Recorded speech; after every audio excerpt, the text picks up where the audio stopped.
ഇന്ന് പലരുടെയും ടെൻഷനാണ് ആർട്ടിഫിഷ്യൽ ഇൻ്റലിജൻസ് കടന്നു വന്നു കഴിഞ്ഞാൽ നമ്മളുടെ ജോലികൾ നഷ്ടപ്പെടുമോ എന്നുള്ളത്. അങ്ങനെ ഒരു ടെൻഷൻ്റെ ആവശ്യമില്ല. Don't worry. നമ്മളൊരു സ്കിൽഡ് പേഴ്സൺ ആണെങ്കിൽ നമുക്ക് ഏത് ഡെവലപ്മെൻറ്റും വളരെയധികം സന്തോഷമേ ഉള്ളൂ.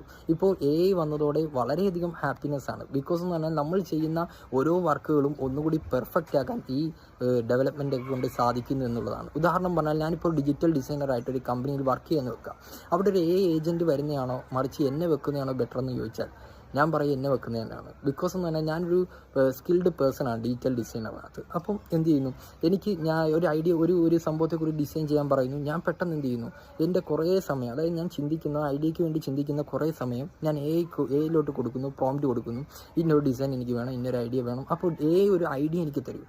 ആ ഐഡിയ ഉപയോഗിച്ച് എൻ്റെ ബുദ്ധി ഉപയോഗിച്ച് ഞാൻ അതിനേക്കാൾ മികച്ച രീതിയിൽ ഒരു ഡിസൈൻ ചെയ്ത് വെക്കുകയാണെങ്കിൽ അതായിരിക്കും ഏറ്റവും ബെറ്റർ. അപ്പോൾ നമ്മുടെ ജോലി നഷ്ടപ്പെടുമെന്ന ടെൻഷനൊന്നും വേണ്ട. മറിച്ച് നമ്മൾ വരുന്ന പുതിയ പുതിയ അപ്ഡേഷനുകൾ അത് നമ്മൾ സ്വീകരിക്കുകയും നമ്മൾ അതിനേക്കാൾ മികച്ചതായി മാറാൻ നമ്മൾ തയ്യാറെടുക്കുകയും ചെയ്യുക. ഇല്ലെങ്കിൽ നമ്മളുടെ ജോലി നഷ്ടമാകും.